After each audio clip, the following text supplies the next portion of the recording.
Yo, what up? It's your boy. Well, today I have a beginner-friendly guide. I'm just gonna go through the starting sections of the game and explain things, so that if you're just new to the game, you know what you go, what you do. So let's just jump right into it. Okay, so from the character creation, right?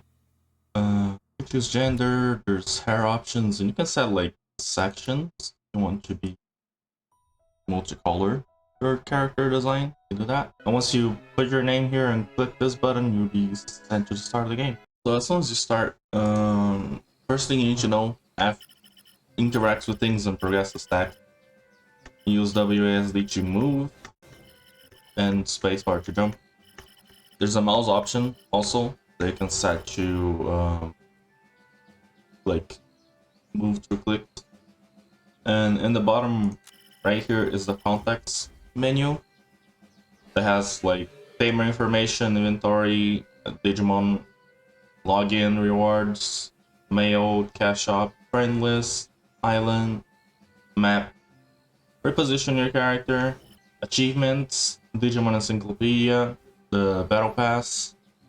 There's the game options right here, and these two are only when the battle pass is active. They can open your storage and costume storage anywhere. And this one is crafting, and this one is guild. That's basically all the context menu options. Future me just here to give you guys some context on the options menu. Right at the top we have the screen mode if you want full screen, borderless, or window. Then we got the resolution, post-process quality right here. And from these settings onwards, there's the low, normal, high, and very high options. Then you go up to FPS limits, shadow quality, shader quality, texture quality. Texture quality is a very important one because it changes the looks of the Digimon a lot in the game. Probably the most taxing and the most visually impressive one. Then there's anti-aliasing type and the types if you want to use any of them. Then you have anti-aliasing quality, effect quality, street view quality for when you open up the map, the polygon quality, and then the last two is VSync and limit frames on the background. This limit frames on the background, you want to make sure that it's deactivated, otherwise your game is going to run a lower frame rate when you're not on the window, and it can lead to some very awkward looking if you're multitasking with the game open. For the second tab, we got the sound, so master volume, the music, environment sounds, UI sounds like clicking and stuff, and skill effects. After that, we got other settings like mouse rotation speed, and this one is a important one. It's mouse movement mode or the DSR movement. The only difference is with the mouse movement, you can click to where you want to walk, and the DSR, it's mainly WASD, and the camera is controlled by the mouse. The next tab is just the chat.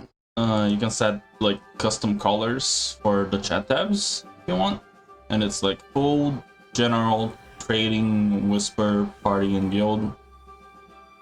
And these are guide, arrows, and warnings, and the guild login, logout messages.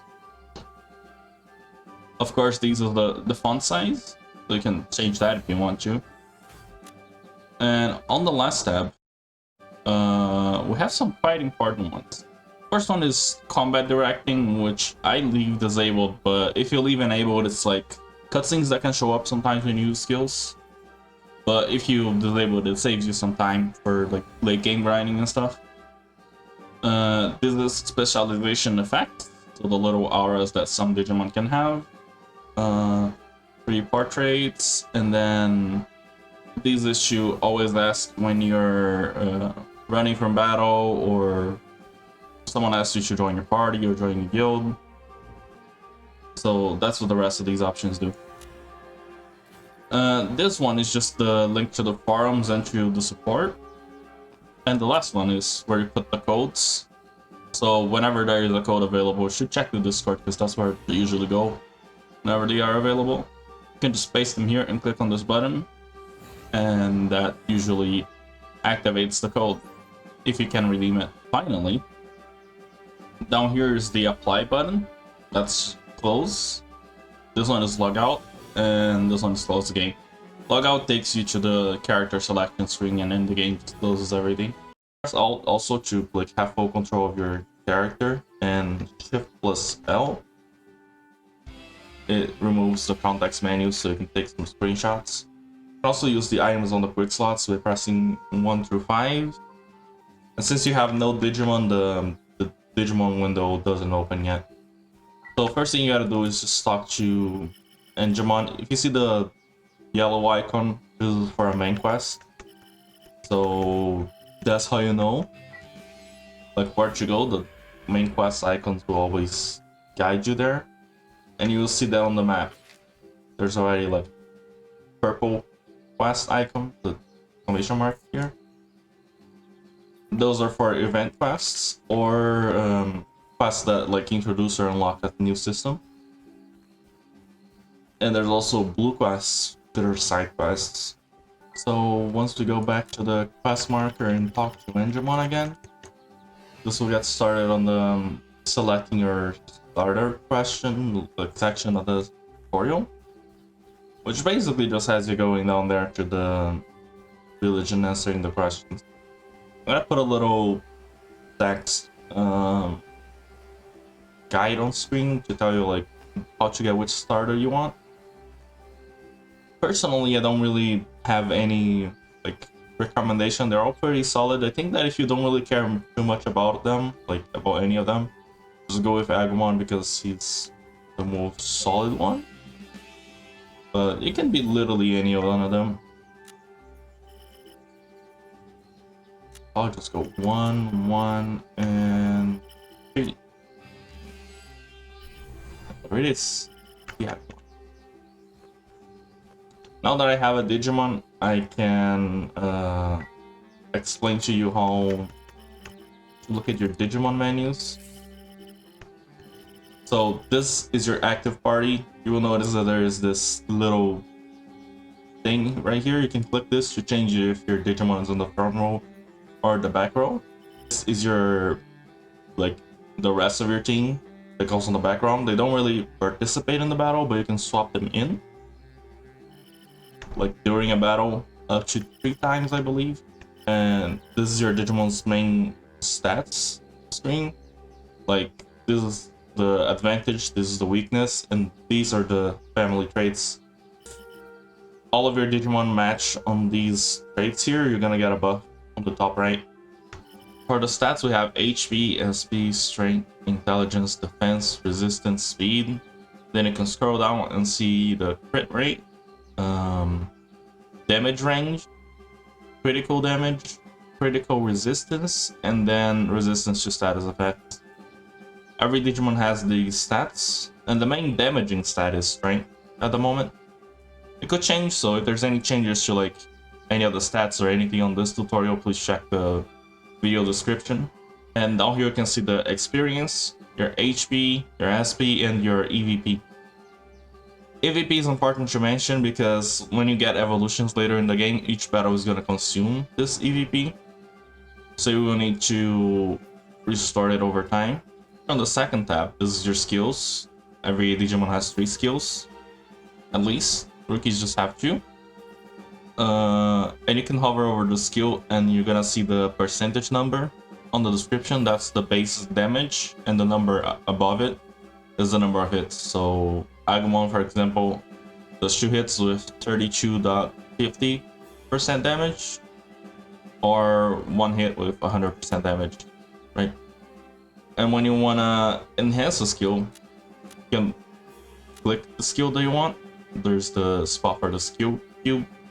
The skill cube changes depending on what evolution you're on, so what you're trying to enhance. And this is the success rate, and this is the failure rate, and this one is the chance that the level goes down. You can also add some items here by clicking that can like increase or decrease the chance of the skill enhancement. The items that interact with the skills system, you can see that there's 4 different types of cubes for Rookie, Champion, Ultimate, and Mega. And 2 upgrading strengthening types. One that increases the chances of success by 10%, and another one that increases it by 15%. Additionally, there's one other item for protection in case of failure. Third tab, this one is for the stat board, or stat blocks, as we often call them. You unlock these as you evolve, and they require potential pieces, item on screen right now, to unlock more sections. But you basically can roll for blocks and just place them here, and they will get out of your stat total. The values can go from 1 to 4%, but there is a cash shop item that gives 5% stats. So these are the icons for the stat books that we have in the game. And the last one that looks like a brick, it can be both 5% or shape specific. And this last tab up here is for the PvP stats. So if you're not really interested in PvP, you don't need to do anything about this one. Just know that it costs crown to reset the PvP stats. Next time you set it though, you can just put like as many blocks as you want. Doesn't really change anything outside of the PvP. And after that, you're gonna want to talk to this Digimon right here, or Piccolomon, however you want to call him. And he will tell us about the next thing they need to know, which is how do you teleport or fast travel. You have to activate these telephone booths across the map, and after that, when you press M and open your map, you can right click them and pay bits to teleport back to where they are. So once you're done, you can just talk to this Biyomon again. You'll be teleported. So this is the first of the tutorial map. The tutorial in this game is really not that long, but there's a lot of in-depth mechanics that you have to sort of learn as you go. So I'll just explain them as we get to it. Here you can see that this map has a lot of side quests, right? You don't necessarily have to do them, but it's like it can help if you do them. Your Tamer character gets experience every time you complete main quest and side quests. So that's the only way you can level up your Tamer. It goes up to 40 at the moment. So each level just increases like the level cap of your crafting. So later on it can be helpful. Now, on your inventory, you might have noticed that you have quite a lot of things now. So these are the potential pieces I mentioned earlier. There's a few buffs, and these boxes, they usually have just healing items inside them. You can use to help you right away. These 3 are potions, in battle potions. I'll teach you how to use them in a second. And these chips, they revive your Digimon. So there's other ways to do that. Now this cats, I guess, the floppies, you can sell them on NPCs. Some of them are used for crafting purposes, and this big box is just a buff box that gives you like 7 days of buffs, 15% speed, double bit gain, and 10% experience. You don't have to use them right now, you can use them later. Same as this with this other buff. You can use it later, but this one is just battle speed. But since I just said battle speed, it might be a good time to get onto battles so you understand how that works. Now, the battles in this game, first of all, I will explain the HUD, right? You can see your Digimon here. If you hover over his face, you can see the HP, SP, and EVP. So every battle that you're not on Rookie, like if you're on Champion or above, you're gonna use EVP every battle. And when it runs out, you will return to Rookie. You have your skills here on the buttons, and to use the skill, you just have to press the skill button, and then press, either click on the target or press the button. Like 1, 2, or 3, depending on what you're targeting. This here is the turn order, so what enemy is gonna go fast is based on the, like, gonna go first, it's based on the speed stat, so doesn't really, like, impact too much. Later on, like, there are applications of it. Also press tab to see like their detailed health bar. You can press alt in the battle to see the health bars above the Digimon. This is the escape button. We'll consume one of these white bars to try and let me escape the battle. This is the switch Digimon button. If I had more Digimon in the back row, like not in the active battle team, I could use one of these bars to switch one of the active Digimon with a background Digimon. This is the attack potion, the red one. It increases your attack if you press F1. So for example, if I press F1 and 1, next time, like in between the turns, my Tamer will use the buff on my Digimon and it will show up right here. The strength increase. This one is for healing, 200 HP, and this one is for SP. More battle things you should know. The first one is this number right here. You can press it to go up to 1.5 times the battle speed if you want to do battles faster. And it can also have 2 times if you have the buff for it activated. And while the tutorial is going on is that you can change your keyboard to in English, and then you can press this button between 1 and tab to change camera angles. And there's even this free control mode, which is my preferred camera angle. So you can use that and like change the way you look at the game during battle. It is very good, it can help you a lot. The button also controls auto run, so you can, you know, no hands, keep moving. If you want, just have to use the move your mouse to get the camera to look at where you want to go. And you got go. The brand and usually like the rest of the food types, they're like that, like breads, pies, or other similar things, pastry dishes. They heal up your HP, and the lollipops and other sweets, they usually heal up your SP, which you use skills. Now you can see on the skill description how much XP it costs, right on the line, like the line that has SP on it. That's the way you can tell.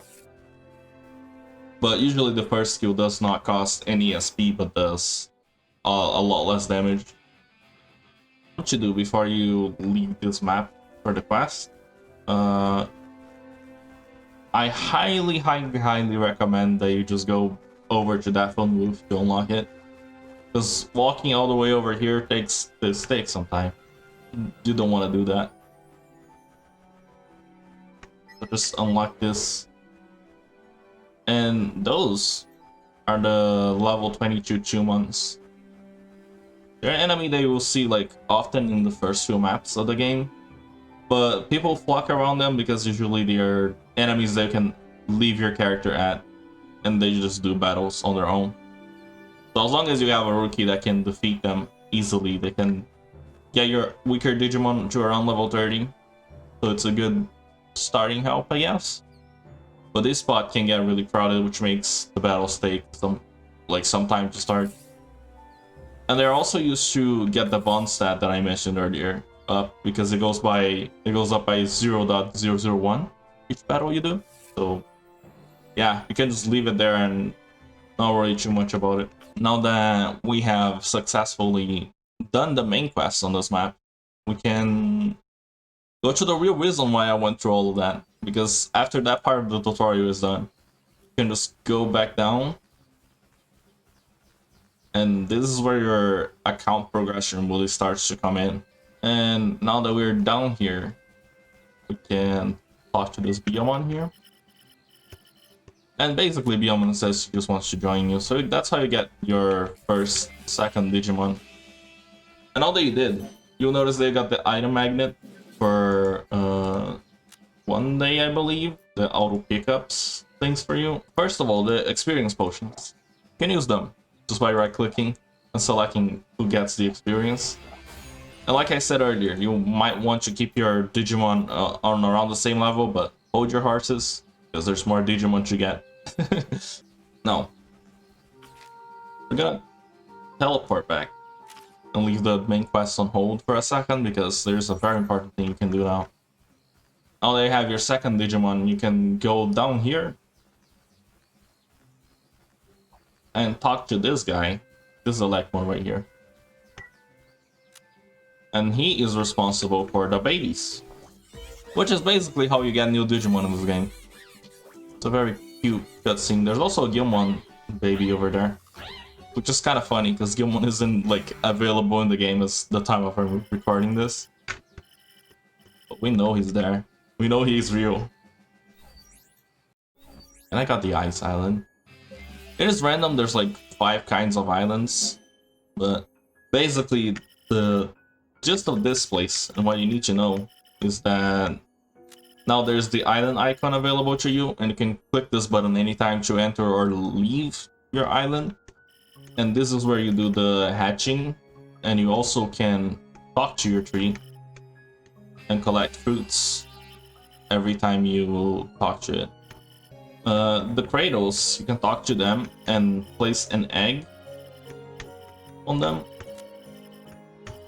Now, the blue egg, it takes 3 hours to hatch, and it gives you an in-training 2 Digimon, which evolves into a rookie. You can only use a Digimon once they are on the rookie stage, and there are items that skip the waiting timer for them. But it's part of the gameplay loop that you're gonna get eggs and try to hatch them and see what they grow into.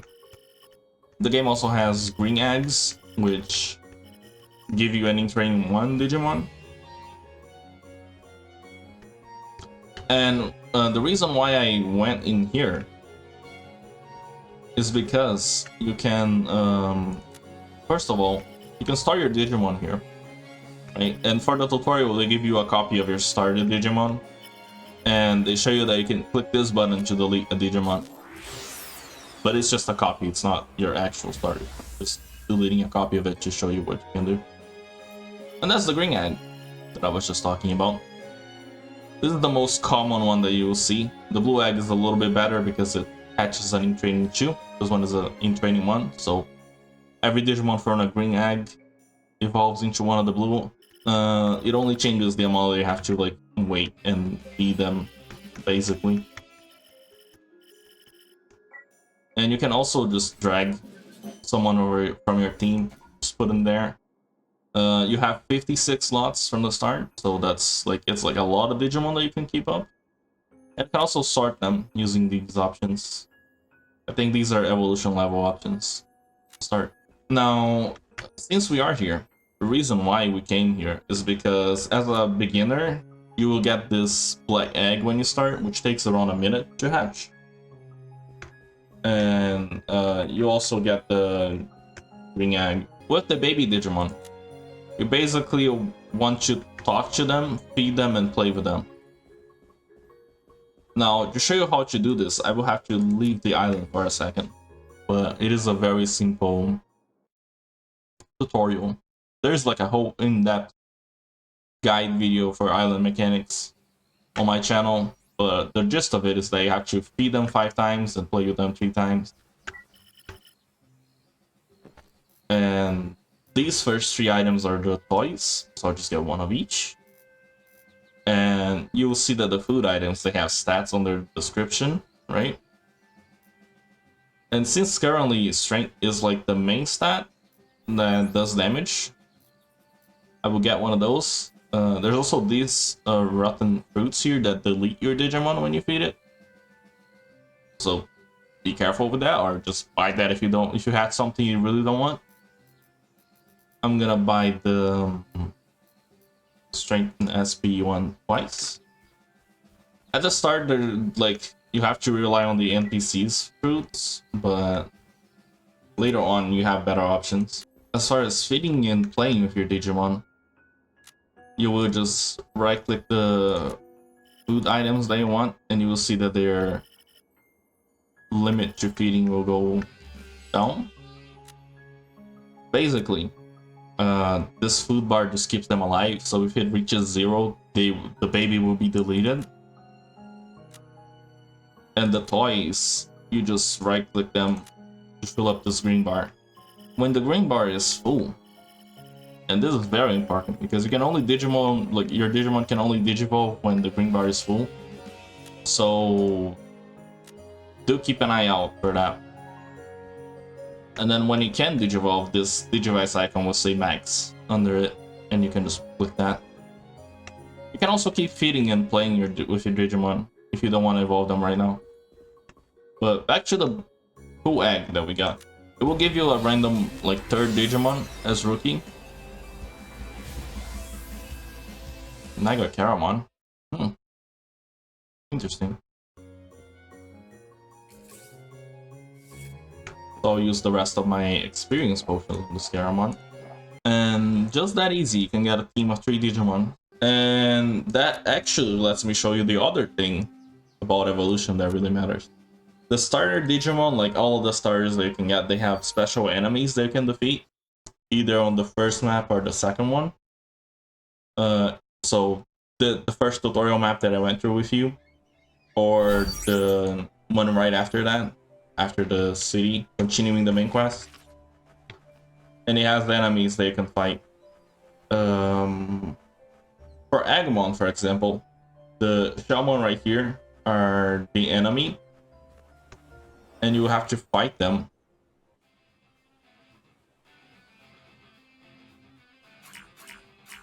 And you saw that on the fight, this new this message showed up on top of the screen. We're looking for a Chuumon that shows up with a longer message.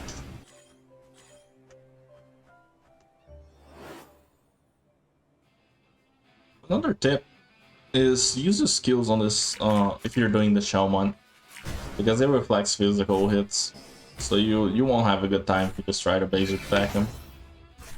He will not let you have fun. Oh, there it is. I got it. Took me around 20 fights or so, but there it is. That's how you trigger one of the evolution methods for your starters.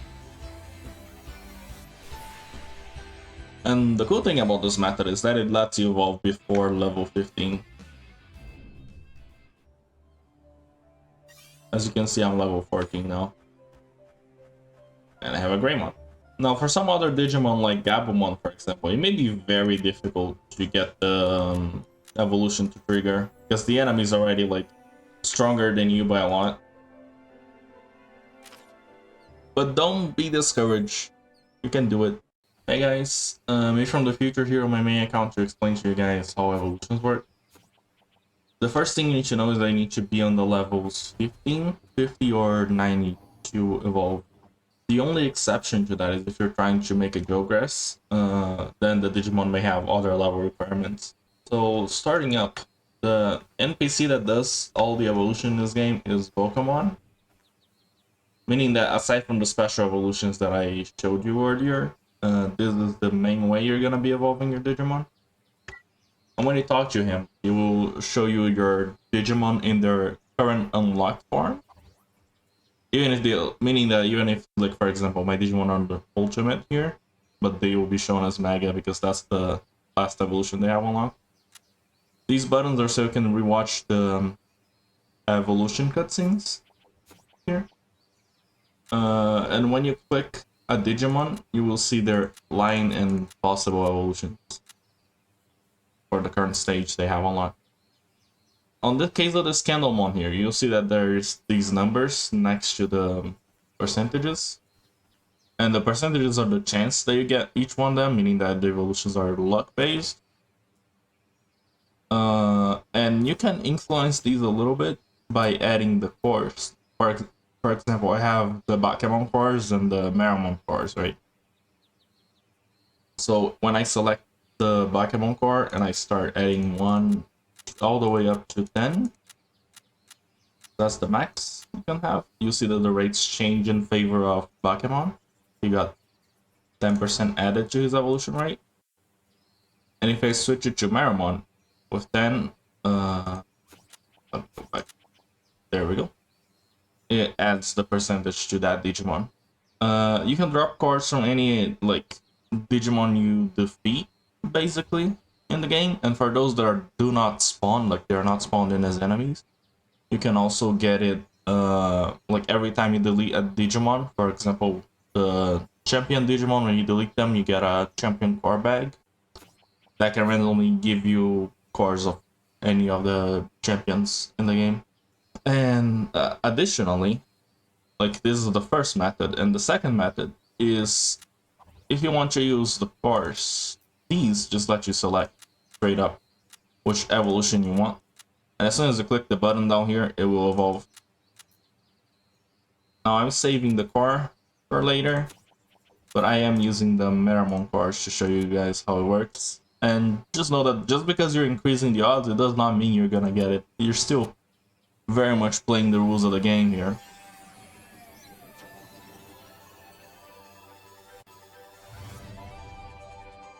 Like I said, you're playing the rules of the game. And that's kind of the gist of how it works. If you use a complete card, it just literally lets you select straight up what you're gonna get, and you get it. So those are good, but they are also like in some quest rewards and some challenges in the game. So you can expect to get a few of them, but the main way to get them is probably going to be the cash shop or buying from other people. Now for the alternate evolution conditions this game has, I'm gonna go over first Joker's Digimon. They have like stat and level requirements. As you can see here, this Silphimon, for me to get it, it needs to be Philomon level 60, 2% bond, and the same for the secondary Gatomon that I'm gonna need to provide for this. And then I have like a 50-50 chance of getting Silphimon or just mutants. And basically, like, you need to meet the requirements with both Digimon, and then an item is consumed as well. On Gatomon, as you can see, there's this button on the menu that you can select to switch between the regular ultimate level evolutions and the Jogras menu. So do be aware that you have to, like, for Digimons that have more than one kind, you need to check this and select it. Also, the requirements are like they can be different from like just going to ultimate, for example. Just needs to have you level 50, and the Jogras it needs level 60, and the bond that investment. Now, as far as megas go, you need to be at level 90, and megas usually have, as you can see on the screenshot here, they have like higher stat requirements they need to meet, and you cannot do the evolution without meeting those stat requirements. So for megas, you do need this item called Evolutor that you learn how to craft as you progress through the story. Like towards the end portion, you're gonna get the recipe to be able to make your own, but quests will also give you a few. There are other Digimon that have like different items required for their evolution. Currently, we have Titamon and Machine Dramon that also require items differently from the Evolutor here. And the only thing you need to know is that like some Digimon, they have items required, like linked to their evolution, they need to provide those. And like when you click the button, it's going to ask you for the item basically. Now, I did mention earlier the possibility of your Digimon becoming a mutant, right? And as you can see here, like most Digimons, they have their own portrait in the bottom, meaning that they can evolve kind of to themselves. But those mutant forms, they like what you need to know is that they are stronger versions of the previous form. Meaning that, like for example, if my Metal Greymon here became a mutant, he will become a stronger Metal Greymon. His skill levels will be reset to 0.